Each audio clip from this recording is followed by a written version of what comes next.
누가복음 14장. 한 번은 예수께서 바리새인의 최고 지도자들 가운데 한 사람과 안식일 식사를 하러 가셨는데 손님들이 모두 그분을 주시하며 일거수일투족을 살폈다. 바로 그분 앞에 관절마디가 심하게 부은 사람이 있었다. 예수께서 그 자리에 있는 종교학자와 바리새인들에게 물으셨다. 안식일에 병을 고쳐도 되느냐 안 되느냐. 그들은 묵묵부답이었다. 예수께서 그 사람을 데려다가 고쳐주시고 돌려보내셨다. 그러고 나서 말씀하셨다. 여기 있는 사람 가운데 자기 자식이나 가축이 우물에 빠졌는데 당장 달려가서 끌어내지 않고 안식일이냐 아니냐를 따질 사람이 있느냐. 그들은 대답할 말이 없었다. 예수께서 식탁에 둘러앉은 사람들에게 계속해서 이야기해 주셨다. 사람들이 저마다 밀치고 상석에 앉으려는 것을 보시고 예수께서 말씀하셨다. 누가 너를 저녁 식사에 초대하거든 상석에 앉지 마라. 주인이 너보다 더 중요한 사람을 초대했을 수도 있다.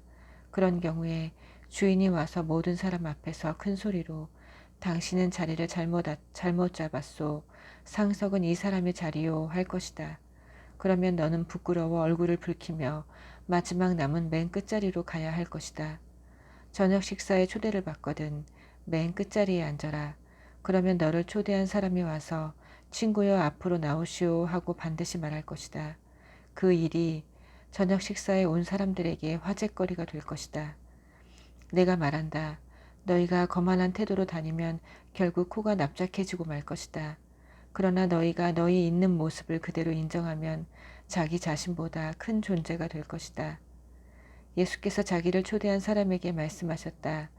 다음번에 내가 저녁 식사를 베풀거든 내 친구와 가족과 잘 사는 이웃들, 곧 호의를 갚을 사람들만 초대하지 마라.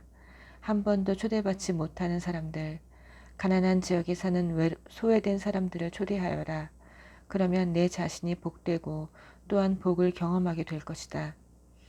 그들은 호의에 보답할 수 없겠지만 하나님의 사람들이 부활할 때 그 호의에 대한 보답이 있을 것이다. 반드시 있을 것이다. 그 말에 손님 가운데 한 사람이 응답했다. 하나님 나라에서 저녁 만찬을 먹게 되는 사람은 정말 복이 있습니다. 예수께서 그 말을 이어받으셨다. 그렇다. 어떤 사람이 성대한 저녁 파티를 열어 많은 사람을 초대했다. 식사 시간이 되자 그는 초대받은 손님들에게 종을 보내 말했다. 오십시오. 음식이 다 준비되었습니다. 그러나 초대받은 사람들이 한 명씩 핑계를 대며 거절하기 시작했다. 한 사람은 나는 땅을 좀 샀는데 가서 둘러봐야겠다. 미안하다고 전해라 하고 말했다. 또 한 사람은 나는 방금 소 5쌍을 샀는데 꼭 가서 부려봐야겠다. 미안하다고 전해라 하고 말했다. 또 한 사람은 나는 신혼이라 집에 있는 아내에게 가봐야 한다 하고 말했다. 종이 돌아와서 주인에게 사정을 보고했다. 주인은 격분해서 종에게 말했다. 어서 시내의 큰 길과 골목길로 나가거라.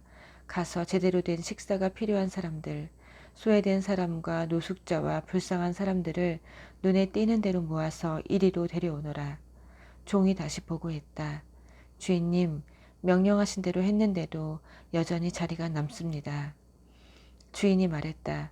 그렇다면 길거리로 가서 아무나 만나는 대로 데려오너라. 나는 내 집이 가득 차기를 원한다. 내가 너희에게 말한다. 처음에 초대받은 사람들 가운데는 아무도 내 저녁 파티에서 먹지 못할 것이다. 하루는 많은 무리가 예수와 함께 걷고 있는데 예수께서 돌아와서 그들에게 말씀하셨다. 누구든지 내게 오려는 사람은 아버지와 어머니, 배우자와 자녀, 형제자매, 그리고 자기 자신까지 내려놓지 않고서는 내 제자가 될 수 없다.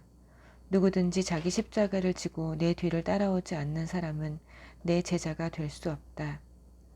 새 집을 지을 계획이라면 집을 다 지을 수 있을지 비용을 계산해 보지 않을 사람이 누가 있겠느냐. 기초만 놓았는데 돈이 다 떨어졌다면 너희는 아주 어리석은 사람으로 보일 것이다. 지나가는 사람마다 이 사람이 끝내지도 못할 일을 벌였구나 하고 손가락질하며 너희를 비웃을 것이다. 또 너희는 병사 1만 명으로 병사 2만 명을 가진 왕을 당해낼 수 있을지 판단해 보지도 않고 전쟁이 나가는 왕을 상상할 수 있겠느냐. 만일 당해낼 수 없다고 판단하면 밀사를 보내 휴전을 맺지 않겠느냐. 간단히 말하겠다. 계획이든 사람이든 너희에게 가장 소중한 것과 기꺼이 작별할 각오가 없으면 너희는 내 제자가 될 수 없다. 소금은 좋은 것이다. 그러나 소금이 맛을 잃으면 아무데도 쓸데없는 무용지물이 되고 만다. 너희는 듣고 있느냐? 정말로 듣고 있느냐? 15장. 평판이 좋지 않은 많은 사람들이 예수 주변에 머물며 그분의 말씀을 열심히 듣고 있었다. 바리새인과 종교학자들은 이것이 전혀 달갑지 않았다. 그들은 화가 나서 투덜거렸다. 이 사람이 죄인들을 받아들이고 함께 식사하며 그들을 오랜 친구처럼 대한다. 그들이 불평하자 예수께서 다음 이야기를 들려주셨다. 너희 가운데 한 사람에게 양 100마리가 있는데 한 마리를 잃어버렸다고 하자. 너희라면 99마리를 들판에 두고서 잃어버린 양 한 마리를 찾아다니지 않겠느냐. 그러다가 찾으면 너희는 그 양을 어깨에 메고 즐거워하며 집에 돌아와서는 친구와 이웃들을 불러 이렇게 말할 것이다. 나와 함께 축하합시다. 내가 잃어버린 양을 찾았습니다. 내가 분명히 말한다. 구원이 필요하지 않은 99명의 선한 사람보다 구원받은 죄인 한 사람의 생명으로 인해 천국에는 더 큰 기쁨이 있다. 어떤 여자에게 동전 10개가 있었는데 하나를 잃어버렸다. 그렇다면 그 여자가 그 동전 하나를 찾을 때까지 불을 켜고 집을 뒤지며 구석구석 살피지 않겠느냐. 그러다가 찾으면 틀림없이 친구와 이웃들을 불러 이렇게 말할 것이다. 나와 함께 축하합시다. 내가 잃어버린 동전을 찾았습니다. 내가 분명히 말한다. 잃어버린 한 영혼이 하나님께 돌아오면 그때마다 하나님의 천사들이 바로 그와 같이 파티를 벌이며 축하한다. 예수께서 말씀하셨다. 어떤 사람에게 2 아들이 있었다. 둘째 아들이 아버지에게 말했다. 아버지, 제가 받을 유산을 지금 당장 주십시오. 아버지는 재산을 2 아들의 몫으로 나누었다. 얼마 지나지 않아 둘째 아들은 짐을 싸서 먼 나라로 떠났다. 거기서 그는 제멋대로 방탕하게 살면서 가지고 있던 재산을 다 날려버렸다. 돈이 다 떨어졌다.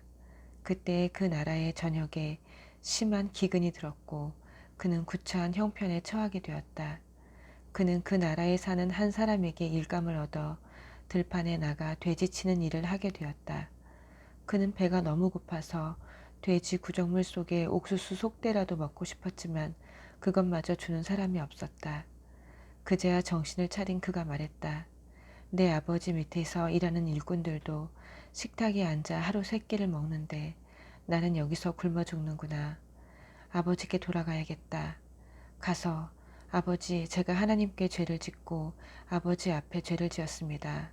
저는 아버지의 아들이라 불릴 자격도 없으니 저를 품꾼으로 받아주십시오 하고 말씀드리자 그는 바로 일어나서 아버지가 있는 집으로 갔다. 그가 아직 멀리 있는데 아버지가 그를 보았다. 아버지는 뛰는 가슴으로 달려나가 아들을 끌어안고 입을 맞추었다. 아들이 말했다. 아버지, 저는 하나님께 죄를 짓고 아버지 앞에 죄를 지었습니다. 저는 다시 아버지의 아들이라 불릴 자격이 없습니다. 그러나 아버지는 그의 말을 듣지 않았다. 아버지는 종들을 불렀다. 어서 깨끗한 옷 한 벌을 가져다가 이 아들에게 입혀라. 손가락에 집안 반지를 끼우고 발에 신발을 신겨라. 그리고 좋은 사료로 키운 암소를 잡아다가 구워라. 잔치를 벌여야겠다. 흥겹게 즐겨야겠다. 내 아들이 여기 있다. 죽은 줄 알았는데 이렇게 살아있다. 잃어버린 줄 알았는데 이렇게 찾았다. 그들은 흥겹게 즐기기 시작했다. 그 일이 있는 동안에 맏아들은 밖에 나가 있었다. 그가 하루 일을 끝내고 돌아오는데 집 가까이 이르자 음악 소리와 춤추는 소리가 들렸다.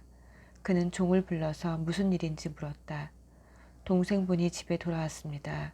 그가 무사히 집에 돌아왔다고 주인 어른께서 잔치를 열라고 명하셨습니다. 쇠고기 파티입니다. 하고 종이 말해 주었다.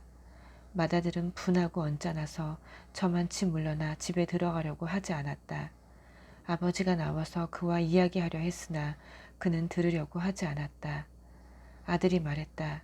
제가 집에 남아서 한시도 속을 썩이지 않고 아버지를 모신 것이 몇 년째입니까? 그런데도 아버지는 저와 제 친구들을 위해 잔치 한번 열어주신 적이 없습니다. 그런데 아버지의 돈을 창녀들에게 다 날리고 나타난 저 아들에게는 성대한 잔치를 베풀어 주시더니요. 아버지가 말했다. 아들아, 내가 모르는 것이 있다. 너는 늘 나와 함께 있으니 내 것이 다 내 것이다. 그러나 지금은 흥겨운 때고 마땅히 기뻐할 때다. 내 동생은 죽었다가 살아났고 잃었다가 다시 찾았다. 아멘.